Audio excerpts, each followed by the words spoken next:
you ready to see some killer whales up close? Yeah. All right. Well, thank you so much for joining us today. Your curiosity is wonderful. And just like you, it was my own curiosity about nature that led me to working right here at SeaWorld. We receive so many questions about killer whales each and every day, from kids and grown-ups of all ages. So we've gathered those questions and put them all together right here in the Killer Whales Up Close book to share with you today. And we've connected the book so you can see everything on the big screens. So if you're ready to get started, it is my privilege to introduce you to Missy. Once again, welcome everyone! We are so excited to introduce you to some of our killer whales! Up first, she was the very first killer whale born right here at SeaWorld San Diego in 1988. Now she's full grown. She just so happens to be our smartest killer whale at just about 6,000 pounds. This is Orchid! Now up next, you might have just saw her on stage. That really describes her sassy personality. She is our most athletic killer whale. Put your hands together for Shuka! All right, here's one of our big males. He's just under 8,000 pounds. But don't let his size fool you. He has the personality of a big giant teddy bear. In the center of the pool, this is Pete.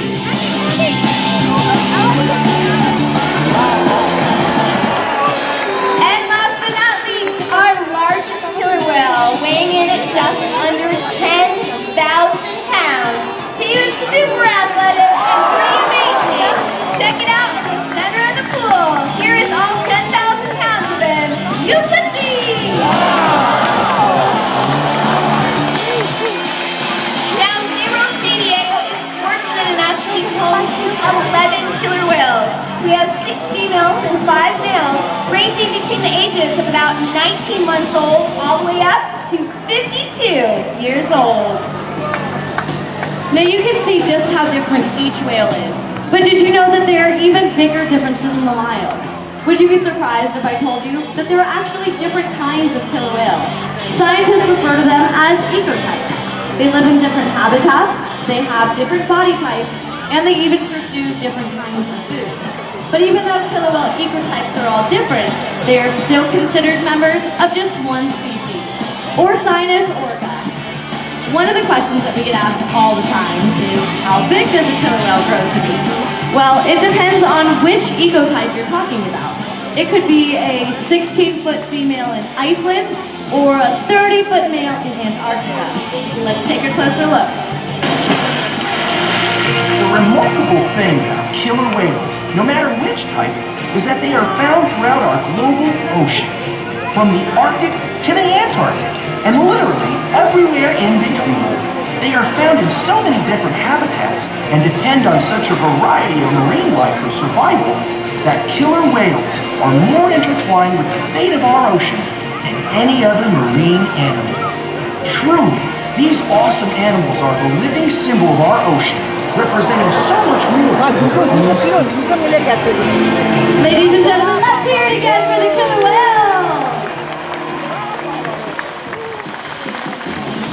Alright, it's time to check out some of these questions. Oh, here we go. So many of you wonder about our trainers.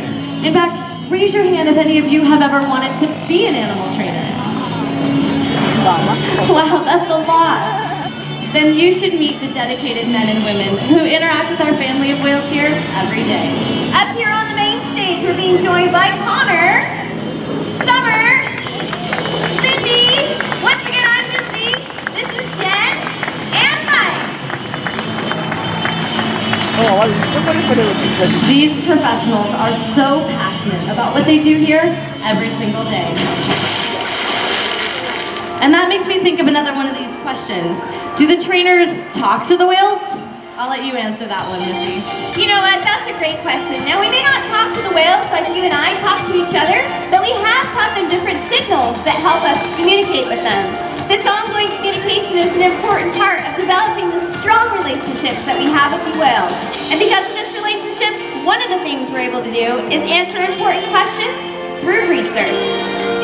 Here at SeaWorld, we have a unique opportunity to conduct research about killer whales. asking important questions that can only be answered in a setting like this. So much of what we learn here is being used to help killer whales in the wild. Of course, there are other questions that can only be explored by studying whales in the ocean.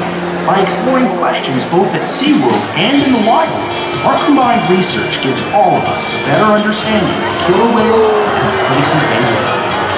And that's what I call working together. Research flowing in both directions, from our park to the wild and back again. This way, everyone benefits. All right, time to check out another question. Oh, perfect. This individual wonders why whales jump. Well, I just happen to have that emoji. Look. You know, killer whales communicate in a lot of different ways. Sometimes they vocalize, and sometimes they use their body. A big jump like that is called a breach. They're making a sound on top of the water. When a whale uses their body to slap the surface, they're creating a commotion, both above and below the surface. This could be maybe to show a little excitement, to display a little power, or to just get the attention of other whales.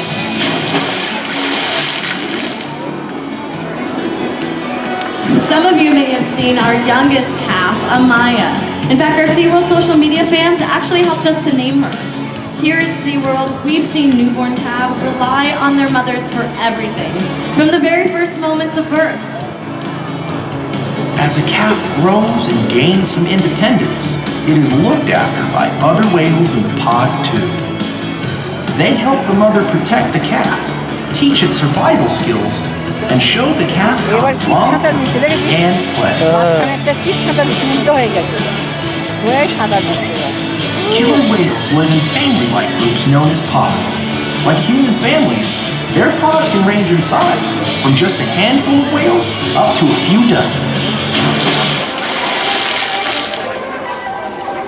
Whoa, that's a lot of questions. But believe it or not, we get them here every single day. We sure do. Killer whales communicate with each other using all sorts of sounds. Let's listen.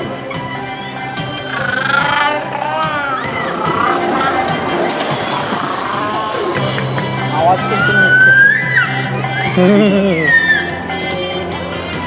কত মাছ হয়ে গেছে দেখ Each type of killer whale, each pod has their own dialect, their own unique set of calls. But don't forget, they use body language too.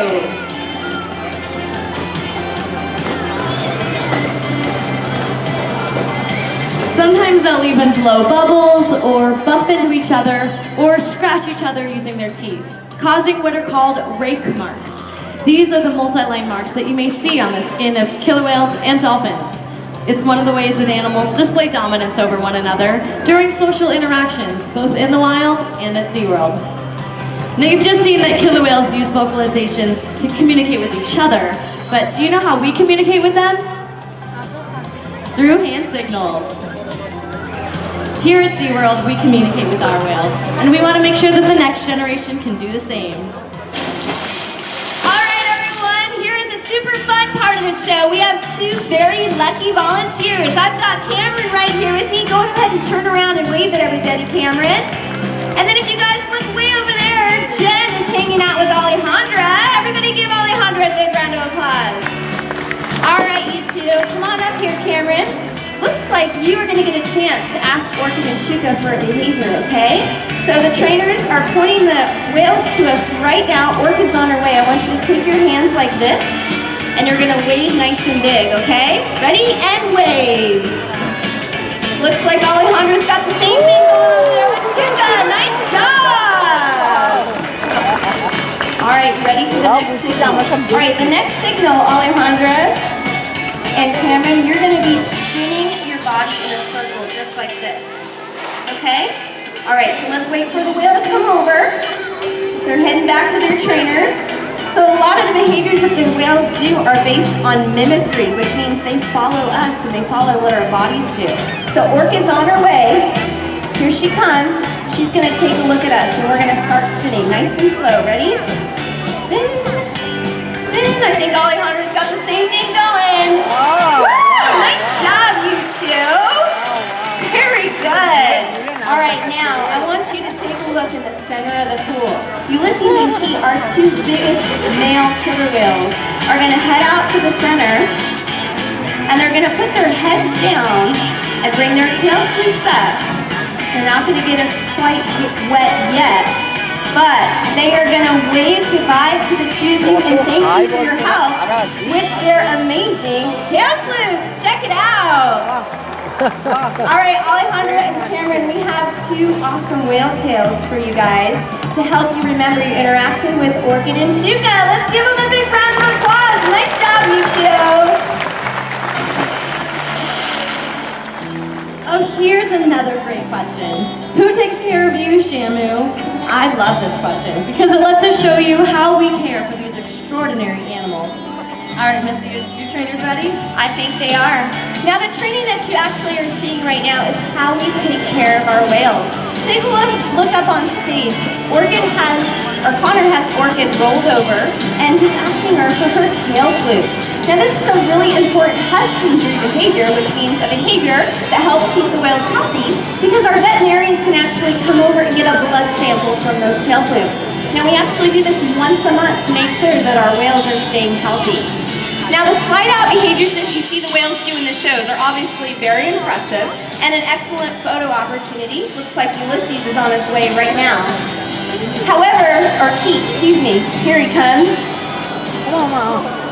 Nice job, Pete. Now, this is how we weigh our killer whales. We have a scale in one of our back pools, and all we have to do is ask them to slide up on it. And we do this once a week to track their weight, make sure that they're staying healthy, getting the appropriate amount of food, and that our calves are growing properly. Now, the high energy behaviors that you see the whales do in our shows and presentations, I think Orchid's on her way right now, are really impressive. They do these not only here at SeaWorld, but also in the wild. Now take a look at this first jump. She's gonna do one in the corner. You wanna focus your attention in the center. Now all of these high energy behaviors are what ensure us that the whales are getting the proper exercise they need every single day.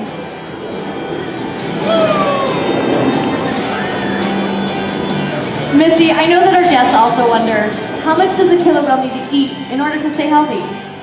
Well, just like you and I, each killer whale has different dietary needs.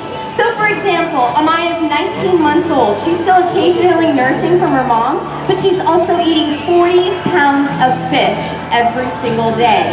And then we've got Ulysses right there in the center, our largest whale, just under 10,000 pounds.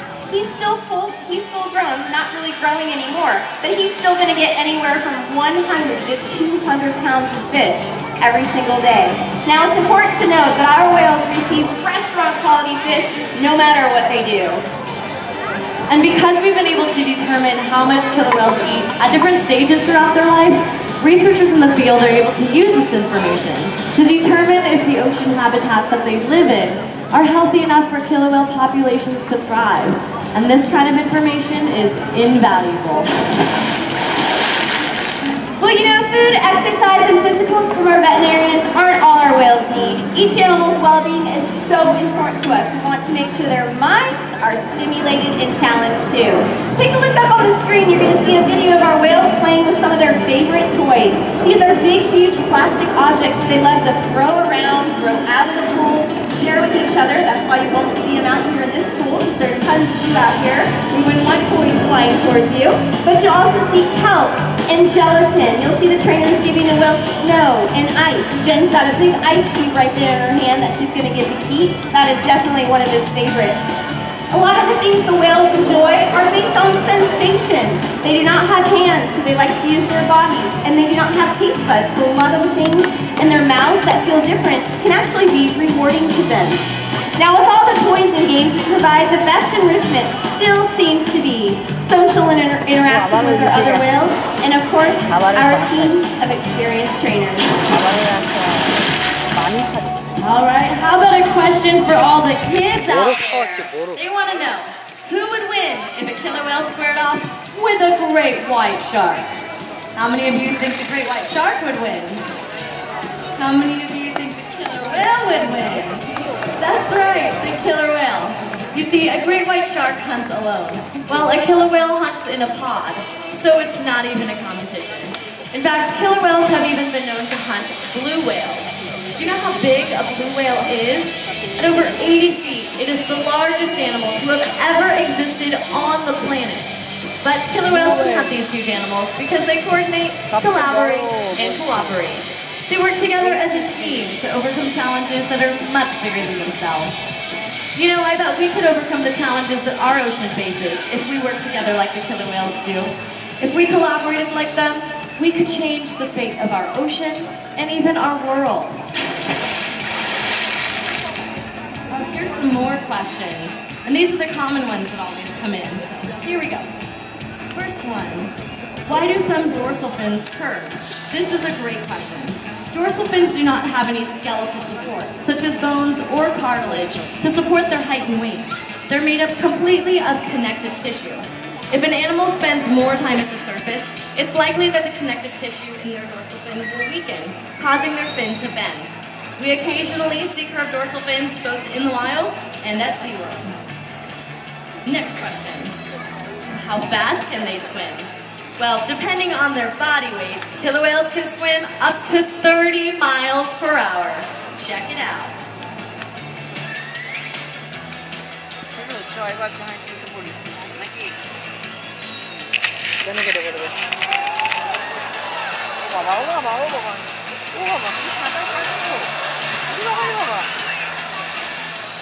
All right, next question. How much water can their tails splash?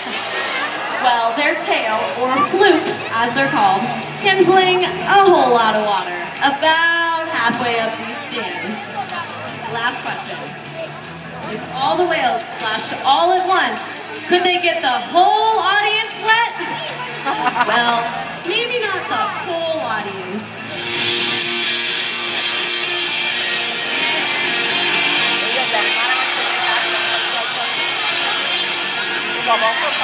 ভিজিয়ে দিচ্ছে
終わりたい100年90歳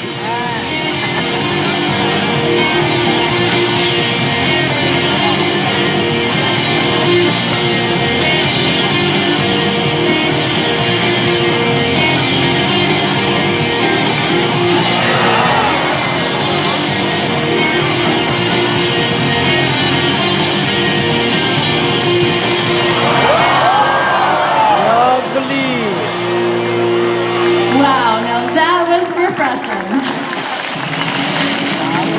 You know, killer whales are so inspiring. In fact, the more we learn about them, the more we see that they truly represent more than just themselves. To better understand the killer whale is to better understand the ocean. So never stop wondering about the natural world around you. And be sure to visit SeaWorldSanDiego.com for your free download of